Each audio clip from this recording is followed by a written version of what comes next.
새해에도 주님께서 주시는 평안 가운데 하루하루 후회 없이 잘 누릴 수 있는 그런 날들이 되기를 주님의 이름으로 축원합니다.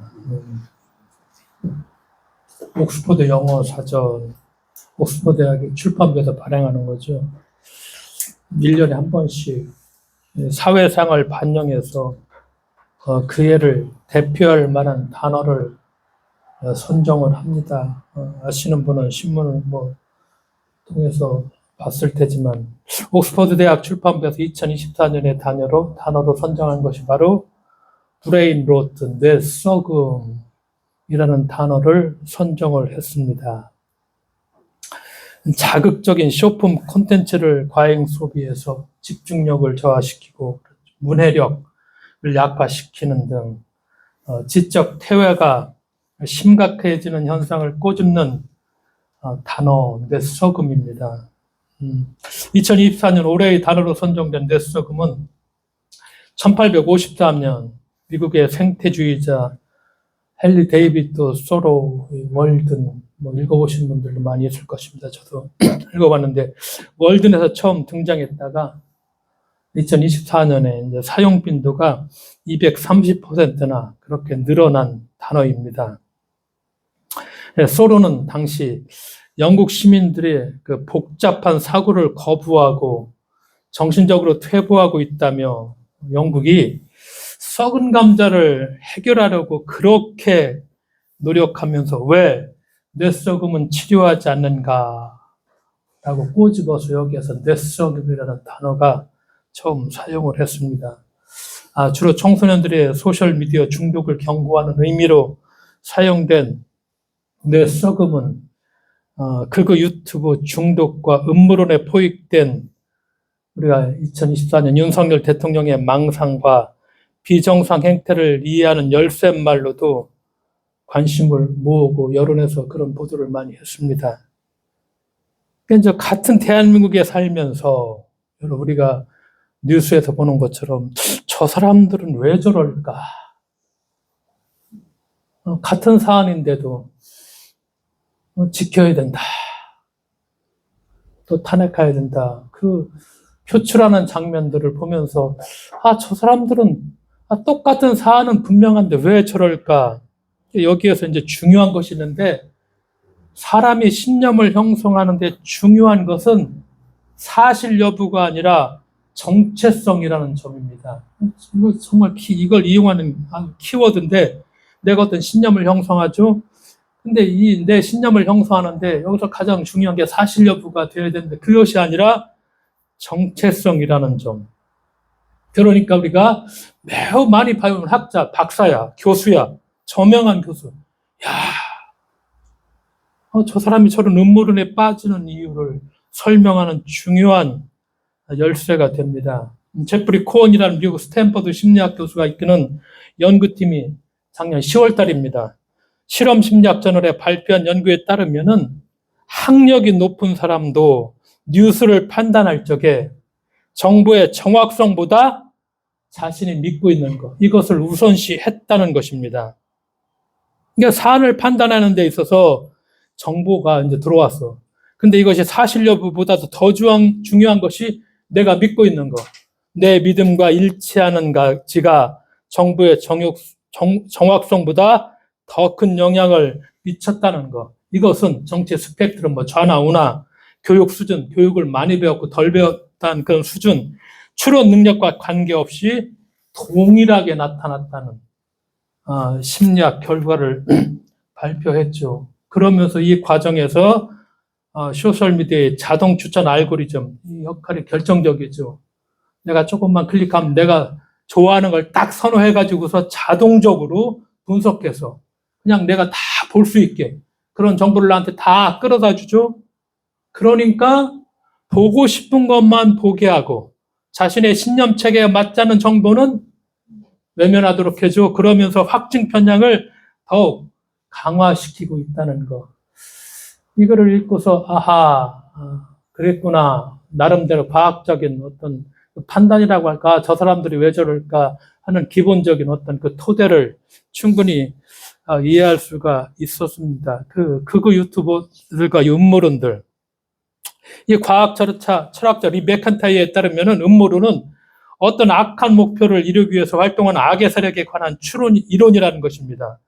이건 다 추측을 기반으로 하는 경우가 많고 증거에 근거하지 않는다는 점에서 음모론은 과학을 부정하는 부정론과 아주 아주 겹치죠.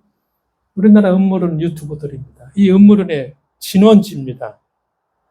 리 맥켄타이어는 반지성주의의 태도 못지않게 과한 자신감과 자기의 낮은 자존감, 과도한 직감 의존 등은 음모론과 깊은 관련이 있다며 어떤 사람들에게 음모론은 거대하고 감당하기 힘든 사건에 직면했을 때 통제력과 상실과 불안에 대처하는 일종의 대응 체계로 작동한다. 이렇게 설명을 합니다. 대다수의 시민은 우리가 보는 것처럼 윤석열 대통령의 발언을 가짜뉴스로 여기지만 신념, 세계관이 비슷한 열성 지지자들에게는 이것이 뭘로 간주되죠? 대안적 사실로 간주된다는 사실입니다. 그래서 명백한 사실조차 당파적 문제나 논쟁으로 만들어 갈등을 증폭시키고 내전에 가까운 아수라장을 만들려는 정치적 의도가 분명하게 깔려있다. 조금만 더 우리가 과학적으로 이 사실을 분석한다면은 그렇구나. 그러니까 누구나 동의할 수 있는 객관적 사실은 없으며 저마다의 진실이 있을 뿐이다. 이거 트럼프가 한 얘기죠. 이런 얘기들. 탈진실 현상. 그러면서 소셜미디어의 중독으로 인한 뇌수금은 사실성을 부정해버리죠. 사회적 어떤 합의를 해야 되는데 너무 갈라져 있어가지고서 사회적 합의의 가능성을 외면해 버리면 결국 민주주의가 위태롭게 된다는 현실이죠. 그래서 깨어 있어야 된다는 의미를 우리가 분명하게 이렇구나. 이래서 저렇게 행동하는구나. 여기에 노리는 것이 무엇이고 어떤 현상들이 있구나. 우리가 분명하게 깨어 있어야 될 이유가 여기에 있다는 것이죠. 그러니까 예를 들어서 선관위 우리가 부정투표 직접 한번 거기서 종사해 보면은 불가능하다고. 이건 몇 수십 명들이 다 보고 있고 거기서 점검하고 또 점검하고 또 점검하고 세보고 안 되면 나중에 그 투표용지가 다 지금 대법원에 가 있죠. 다시 해서 다 세볼 수 있는 것인데도 이거 교수들도 나타나죠. 이런 처지가 돼버리게 많은 현장에. 그렇기 때문에 조금 더 사실은 신앙을 가졌다는 건 책임감을 가졌다는 것이고 이 시대에 우리가 어떤 자세로 어떻게 살아갈 것인가를 우리들에게 요구하고 있죠. 조금 좀 우울한 이야기였나. 그러면서 좀 따뜻한 이야기 하나 더 하고 시작하겠습니다. 이 도종환의 시인의 수필집에 보면 그때 그 도마뱀은 무슨 표정을 지었을까? 이 짧은 수필집인데 1964년 도쿄에서 올림픽이 열렸습니다. 바로 그때 이야기인데 1964년 도쿄올림픽 때 스타디움 확장을 위해서 지은 3년이 되는 집으로 설계되었는데 놀랍게도 도마뱀 한 마리가 꼬리에 못이 박힌 채 몸부림치고 있었습니다. 공사장 관계자들은 그 도마뱀이 못 박힌 벽에서 3년이나 살아있다는 사실에 이게 불가능해. 이거 어떻게 3년을 저렇게 못 박힌 벽에서 도마뱀이 못에 박혀 3년이나 살고 있었을까? 공사를 중단하고 사흘 동안 지켜보았습니다. 곧 그 비밀이 풀렸습니다. 다른 도마뱀이 어두운 지붕 밑에서 먹이를 물어다 주는 게 아닌가. 극단의 상황에서도 극한의 상황에서 고통을 나누며 그것을 이겨낸 두 도마뱀은 그들의 모습에 감동한 공사장, 그 노동자들에 의해서 3년 만에 자유의 몸이 될 수 있었다는 것. 극한의 상황에서도 끝까지 도와줘서 그 못에 찔린 도마뱀을 같이 살게 만들어주는 극한의 상황이라는 거. 인간은 거기서 어떤 존재일까? 이를 잘 알려주는 문학이 홀로코스트 문학이라는 것이죠. 홀로코스트. 끔찍한 말은 이 끔찍한 말인데 완전히 타버리다라는 글이 있어 홀로카우스톤에서 나온 말로 사전의 의미로는 짐승을 통째로 태워지키는 번제나 그런 번제물을 뜻하죠. 우리가 보면은 유대인들을 나치 학살할 적에 안네 프랑크의 일기나 엘리 유제리 나이트, 프리모 레베 이것인가 아닌가, 빅터 프랭크의 죽음의 소용소, 이것을 바로 홀로코스트 문학이라고 할 수 있죠. 그러니까 이 지옥보다 더 극한적인 상황에서도 거기에서도 남을 배려하는, 죽어가면서까지도 이 극단적인 극한 상황에서도 남을 배려했던 사람들의 이야기를 이 홀로코스트 문학을 우리에게 전해주고 있죠. 과거 로마 제국에서 로마인들은 자비와 긍휼을 어떻게 받느냐, 이건 영혼의 질병이라 여기고 이렇게 봤죠. 누군가를 불쌍히 여기는 마음으로 세상을 다스릴 수 없어. 그런 마음 갖고는 세상을 정복할 수 없어. 그게 영혼의 질병이야. 무자비하게 했죠. 예수님께서는 뭐라고 가르쳐줘? 긍휼히 여기는 자가 복이 있다. 이런 가르침을 우리들에게 주셨죠.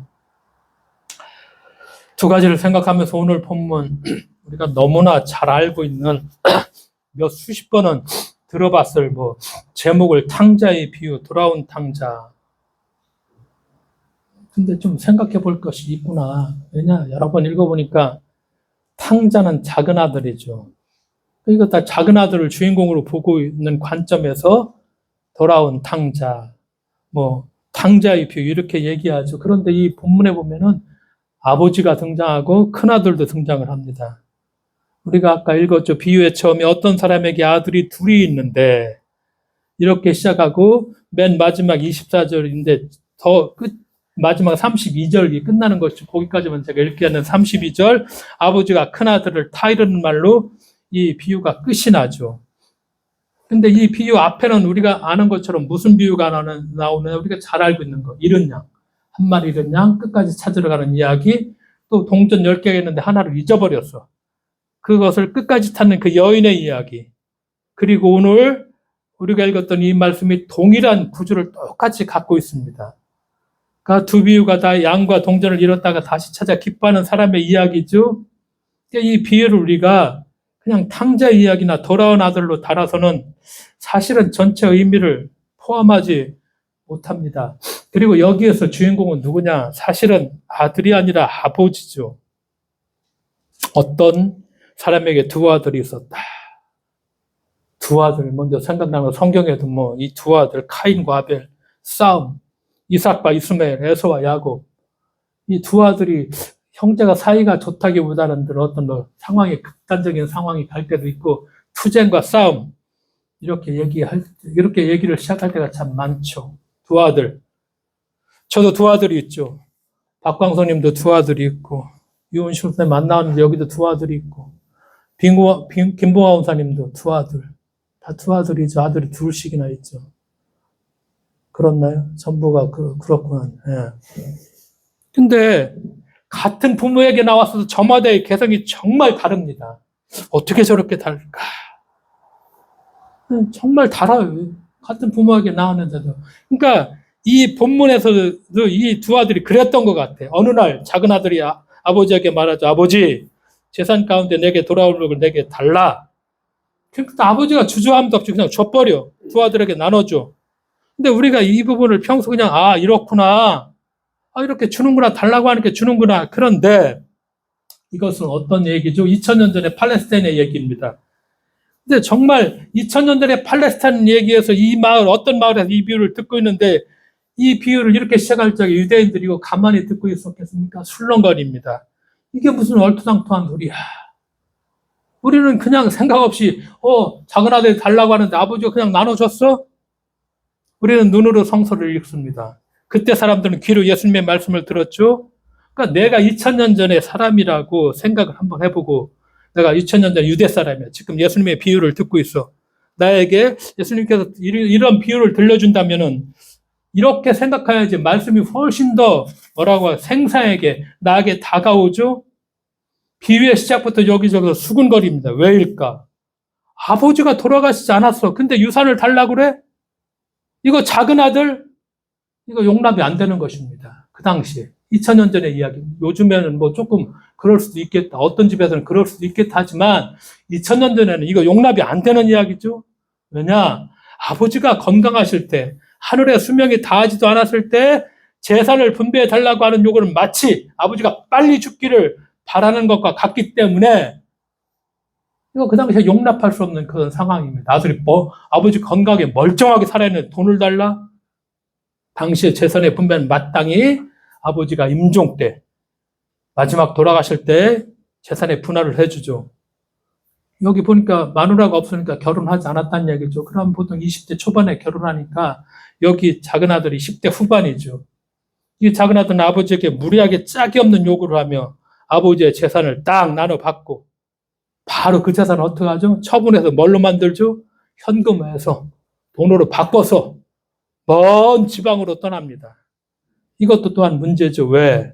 아버지가 재산을 받았다. 내가 물려줬어. 아버지가 살아계시면 그 재산을 처분하지 않는 게 처분할 수가 없어. 정말 처분하면 이건 있을 수 없는 아들, 못돼 먹은 아들이야. 거의 뭐 처분한다는 게 있을 수가 없었죠. 왜냐? 조상한테 물려받은 거 대를 이어서 그것을 또 물려줘야 돼. 열왕기상 21장에 우리가 보는 잘 아는 누가 나오냐? 아방에 나옵니다. 아방의 아내가 누구죠? 이사벨입니다. 이방녀 페니키아 지금의 레바논 여자입니다. 이 사람을 정략적으로 데려다 결혼을 했죠. 근데 거기 정원이 하나 필요해. 근데 이게 나봇이라는 사람의 포도밭이야. 이게 있으면 궁전에서 정원을 좀 잘 만들겠는데 이 나봇의 포도원을 이세벨이 얘기하니까 아합이 그래 어쩜 그렇게 자꾸 뭐 얘기하니까 안 들어줄 수가 없죠. 그래 나봇을 부릅니다. 협상하죠. 야, 이 포도원 달라. 그럼 내가 다 좋은 포도원 주겠다. 아니면 훨씬 더 많은 돈으로 보상을 해주겠다. 그러니까 나봇이 뭐라고 얘기하죠? 조상의 유산을 임금님께 드리는 것은 하나님께 금하신 일이라고 왕의 부탁을 단칼에 거절하죠. 뺏으려고 해도 안 돼. 결국 어떻게 하죠? 나봇을 어떻게 하죠? 죽여버립니다. 그러고서 그 포도원을 빼앗죠. 유명한 사건이죠. 열왕기상 21장에 나오는 죽여서 그냥 나봇의 포도원을 빼앗아 버리죠. 그 작은 아들이 받은 유산을 후딱딱 처분하고 아버지의 영향력이 없는 먼 곳으로 떠나버린다. 이 비유를 듣고 있는 사람들이 그렇죠.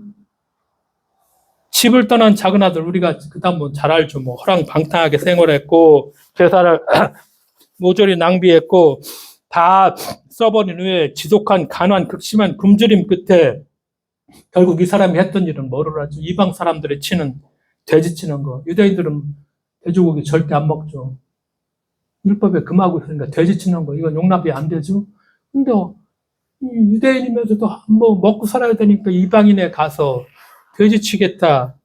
돼지를 치는 사람들이 되고 근데 쥐업 열매도 얻어먹지 못하는 신세로 전락해버렸고 예수님 당시에 팔레스타인에 보면은 디아스포라 유대인들이 400만 정도 여러 그 지역에 다 흩어져 살았죠.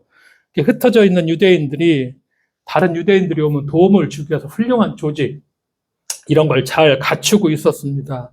근데 뭐라고 할까 흩어져 있는 유대인들한테도 전혀 도움을 하나 못 받죠.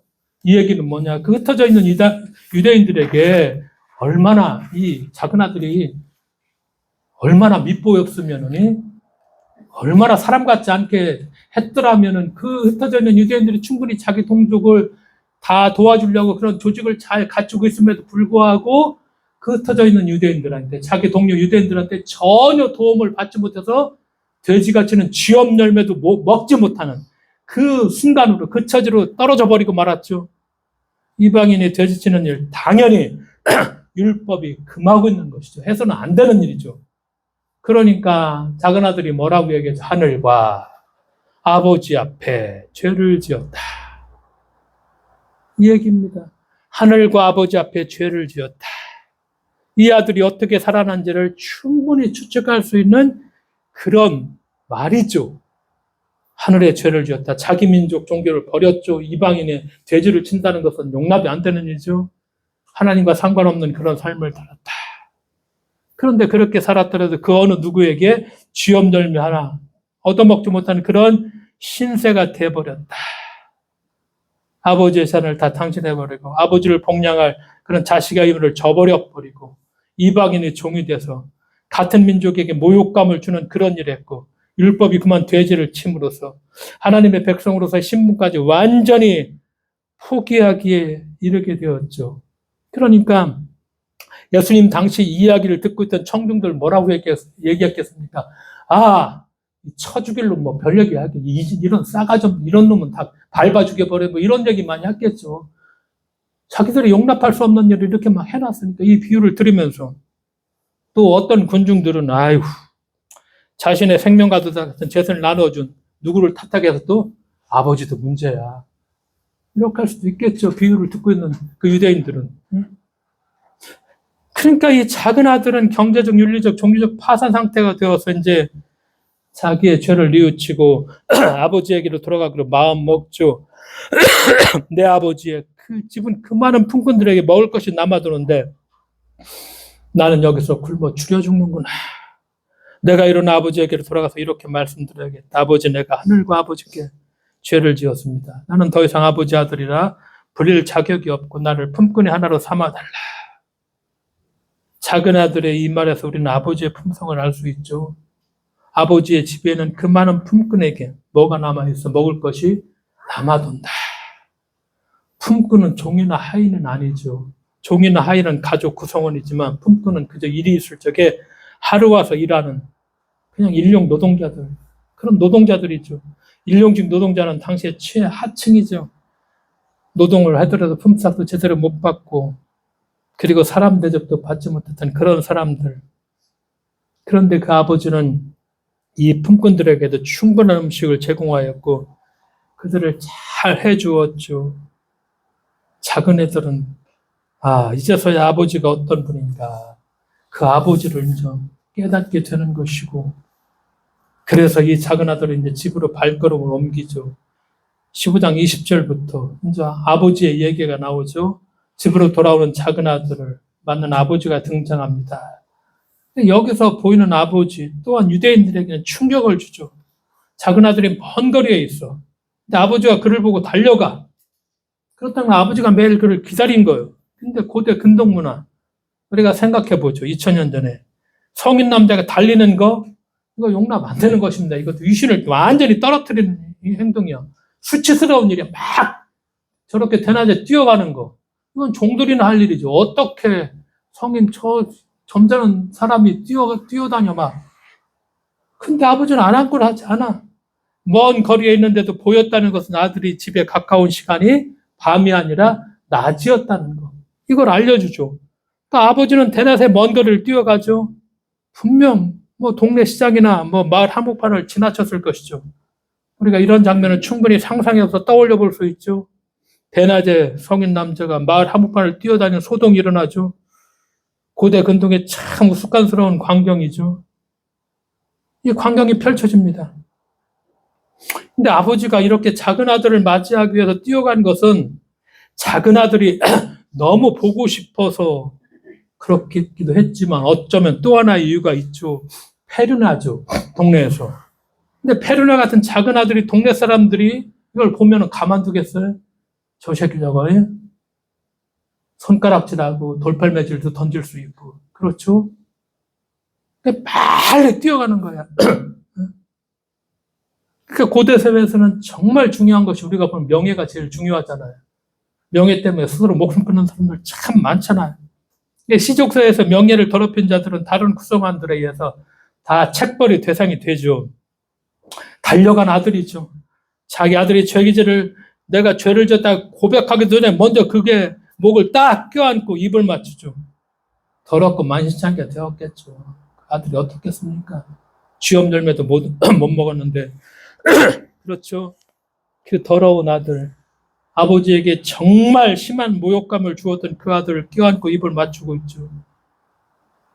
아들은 자신이 아버지의 품꾼이 될 것을 이렇게 다짐하고 왔는데 아버지는 그 얘기를 꺼내기도 전에 가장 좋은 옷을 입혀 손에 반지를 끼워줘 발에 신을 신기게 해줘. 이 모든 행동은 아들의 신분이 회복되었음을 바로 의미하는 이런 얘기입니다. 특히 권위를 상징하는 반지를 끼워주고 신발을 신게 한 것은 이제 종을 다스릴 수 있는 그런 주인의 권위가 생겼음을 의미하고 있죠. 그러면서 아버지가 마지막 행동은 무엇입니까? 소를 잡아 잔치를 베풀죠. 근데 그 소도 살찐 송아지입니다. 송아지가 살이 쪘다는 것은 귀한 곡식을 먹였을 적에 살이 찌게 됩니다. 고대 근동의 기근이 심했죠. 그러니까 이런 송아지는 혼인잔치 같은 정말 평생에 한 번 정도 있는 날에 그렇게 쓰는 것이 살찐 송아지죠. 이 살찐 송아지 한 마리 잡으면 200명이 넘는 사람들이 먹고 즐길 수 있는 것이기 때문에 가족뿐만 아니라 동네 사람들을 다 불러서 잔치를 열어준 것이죠. 왜냐? 동네 사람들이 보는 가운데서 아버지와 작은 아들과의 깨어진 관계가 이제 회복되었다. 공식으로 선언해주고 동네 사람들이 작은 애들을, 내 작은 애들 용서해줘라. 이런 의미가 포함되어 있죠. 그러니까 다 초청해서 살찐 송아지를 잡아서 잔치를 베풀어주고. 그러니까 이 작은 아들을 맞이해주는 아버지의 모습, 이거 고대 근동에서 이거 찾아볼 수 없는 아버지의 모습입니다. 이 이야기를 들으면서 이런 아버지가 과연 누굴까? 유대인들 이런 아버지 없는데? 이런 아버지 이게 누굴까? 그렇게 의문이 들죠. 응? 적어도 유대인들이라면 이런 후회 자식은 반드시 그에 합당한 벌이 있어야 벌이 정말 필요하다. 최소한 뺨이라도 한 대 때려야 된다. 혹은 동네 공터에서 사람들을 다 불러 모아놓고 작은 아들을 공식적으로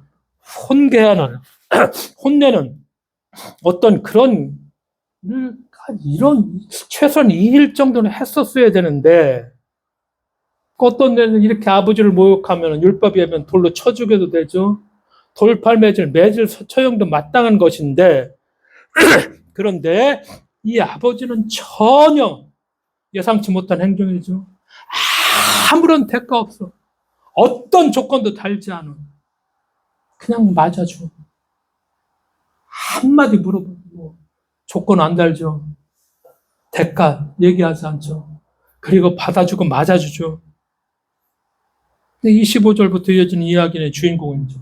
저희가 24절까지 읽었죠. 25절부터 큰아들 얘기가 나오죠. 작은 아들은 떠났어. 큰아들은 평생 아버지 곁에 살면서 아버지를 복양했어.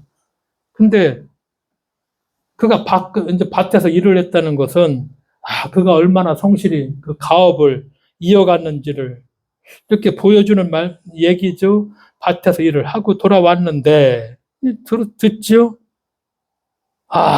종에게서 작은 아들이 들어와서 지금 잔치가 벌어졌고 하니까 큰아들이 노했다.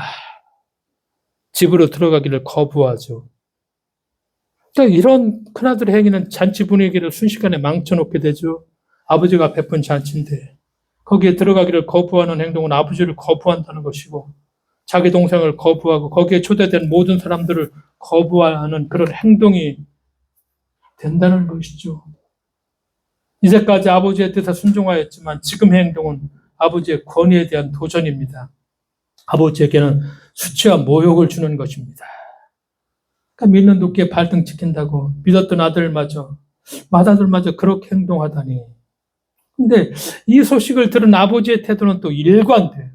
작은 아들을 맞이한 것과 똑같이 큰 아들을 달라기 위해서 집 밖으로 아버지가 또 나가. 작은 아들은 죄를 지었지만 회개해서 돌아온 것에 비해 큰 아들은 지금 잔뜩 아까 화가 났다고 노했다고 화가 나서 아버지를 아버지라고 부르지도 않죠. 15장 29절 30절이 그 원문을 보면은 아들의 말에는 아버지라는 단어가 등장하지 않아. 이런 거야. 작은 아들은 스스로 아버지 아들 자격이 없다고 생각하고 품꾼이라도 되기를 바라는 마음으로 아버지를 찾아왔지만 큰 아들은 자신에게 염소새끼 한 마리도 잡아준 적이 없다고 하면서 이렇게 스스로 부자 관계가 아니라 보상이 필수적으로 주어져야 되는 마치 주인과 종의 관계. 나는 염소새끼 한 마리도 주지 않았다 하면서 그리고 염소새끼 한 마리 잡아준 적이 없다는 말로 아버지를 어떡한 사람? 참 인색한 사람으로 아버지를 단정 지어버려. 그러면서 자기 동생에 대한 창녀들과 어울려 당신의 재산을 날려버린 당신의 이 아들이라고 부르면서 돌아온 동생으로 여기지 않을 뿐만 아니라 그의 동생을 받아들인 아버지를 책망하고 적대감을 표현하죠. 25절에서 큰아들의 이야기를 여러 번 꼼꼼히 읽어보면 성경을 큰아들의 마음속에 있던 자기 욕망이 무의식적으로 드러나고 있구나. 큰아들이 이런 큰아들이구나. 우리가 이것을 주의 깊게 읽어보면 알 수가 있죠. 맨 처음 작은 아들이 그런 무례한 요구를 했을 적에 정말 큰아들이 정말 좋은 형이었다면은, 아버지를 사랑하는 효자였다면은 당연히 작은 아들을 말렸어야 되지. 아니다. 그래서는 안 된다. 나 재산 돌려받지 않겠다. 하면서 말렸어야 되는데 그렇지 않았죠. 큰아들이 성숙한 아들이었다면 둘째를 잃었을 때 그 아버지의 슬픔을 좀 헤아려 줬어야 되고, 또 이렇다가 찾았던 그 아버지의 기쁨도 함께 동참했어야 됐지만 전혀 아니죠. 어떻게 하고 있는가? 어쩌면 큰아들 또한 자기 자신을 미리 갖고 싶었는지도 모르죠. 그러나 세상의 평판과 마을 사람들의 눈과 귀가 있었기에 그동안 참았을지도 모르죠. 하는 행동을 보면 우리가 그걸 충분히 유추할 수 있죠. 그런데 지금 둘째 아들이 돌아와 신분을 회복하고 자기 자산에도 영향을 미칠 것 같으니까 그동안 참았던 화를 다 몰아서 지금 몰아서 내고 있죠. 아버지의 입장에서 보자면은 잃었던 작은 아들을 찾았지만 오히려 큰 아들을 잃을 위기에 지금 놓이게 된 것이죠. 근데 아버지의 사랑은 역시 변함이 없습니다. 아버지에게 아버지라 부르짖는 큰 아들에게 얘야. 얘야는 아버지가 어린 아들에게 부르는 말이죠. 이 말은 어릴 때부터 맺어왔던 부자간의 따뜻한 사랑과 정이 계속되고 있음을 나타나죠. 그러면서 부드럽게 설득하죠. 작은 아들이 돌아왔다고 해서 큰 아들에게 분배된 재산이 취소되지 않을 것임을 분명히 말해주고, 그리고 함께 잔치에 참여할 것을 간곡히 부탁하죠. 근데 여기서 이제 큰 아들이 어떻게 반응했는지는 성서에 나오지 않죠. 열린 결말입니다. 이제 선택은 이 이야기를 듣는 청중이 해야 되겠죠. 여러분이면 어떻게 하겠습니까? 여러분이라면 나는 작은 아들인가 큰 아들인가? 작은 아들인가 큰 아들인가? 둘 중에 하나겠죠. 작은 아들일 수 있나 큰 아들일 수가 있나? 오늘 성경은 사실은 우리 모두가 정말 이 아버지가 돼야 된다. 이 아버지가 돼야 된다고 말을 하고 있죠. 그러면서 또한 이 말씀을 통해서 무엇을 얘기하려고 하느냐면은 하나님이 어떤 분인가를 우리에게 이 비유를 통해서 말씀하고자 하죠. 어떤 분에게 하나님은 무서운 심판의 하나님이죠.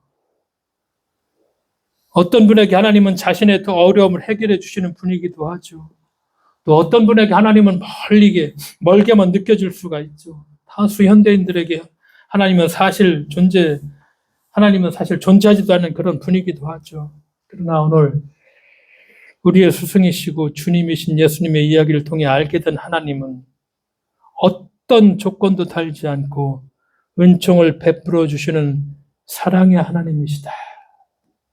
그러니까 예수님이 말씀하시는 것인데, 우리가 믿는 하나님이 어떤 하나님인지 아느냐? 이 비유를 통해서 우리가 믿고 있는 하나님이 바로 이런 하나님이야. 조건 달지 않아. 응? 어떤 조건 달지 않아. 그리고 은총을 베풀어 주시는 그런 분이야. 이 하나님을 믿고 있는가? 이것을 주님께서 우리에게 말씀하시고 있죠. 왜냐? 우리가 복음서에 보면은 예수님의 모든 사역과 가르침의 밑바탕에는 바로 이런 사랑의 하나님에 대한 깊은 신뢰가 있습니다. 그래서 내가 아버지를 보여줬다. 내가 보여주고 있는데 또 너는 아버지를 보여달라 하느냐. 하나님이 이런 하나님이시다. 이런 하나님을 우리에게 보여주고 있는 것입니다. 우리는 하나님의 아들, 딸이라고 고백하죠. 그렇다면은 하나님이 이렇게 무조건적인 사랑의 은총으로 우리와 함께 계신다는 것. 그래서 우리가 언제 어디서든지 희망을 갖고 우리가 고통 가운데서도 우리가 살 수 있다고 고백할 수 있다는 것. 주님이 주시는 참된 평안과 안식을 우리가 누릴 수 있다는 것. 그래서 오늘의 제목처럼 이렇게 표현할 수도 있겠다. 언제 어디서나 마음 놓고 기댈 수 있는 것. 싸이의 노래 제목이 이렇게 기댈 수 있는 걸 찾다 보니까 싸이의 오늘 제목이 그런 노래가 있더라고요. 그래요. 나는 기댈 곳이 필요해요. 언제 어디서나 마음 놓고 기댈 수 있는 곳. 이것이 바로 우리가 믿는 하나님. 이 하나님은 우리에게 말씀하고 있다. 그렇죠. 예수께서 아바 아버지, 쉽게 말하면 아빠라는 것입니다. 예수님께서 아빠라고 부르셨던 그 하나님이 오늘 본문에 등장하는 그 하나님을 말씀하시죠. 정말 그 아빠는 자기 자식을 무한으로 품어주시는 분. 이렇게 조건 달지 않고 우리를 사랑으로 받아주시는 분.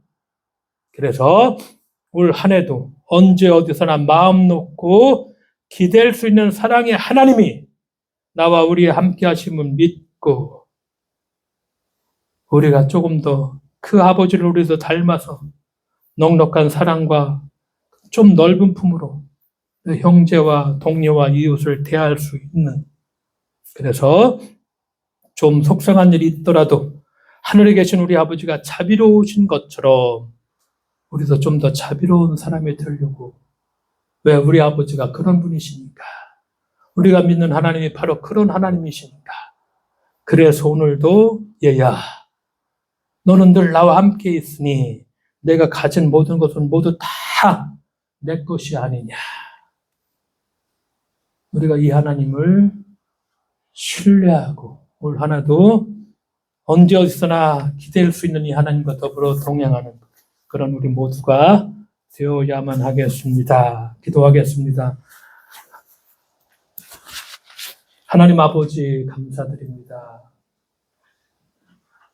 어지러운 때이고 혼란한 때이지만 그러나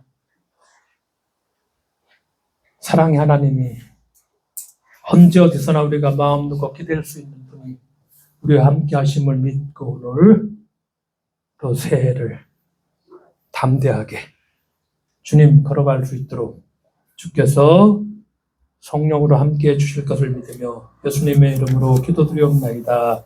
아멘. 찬송가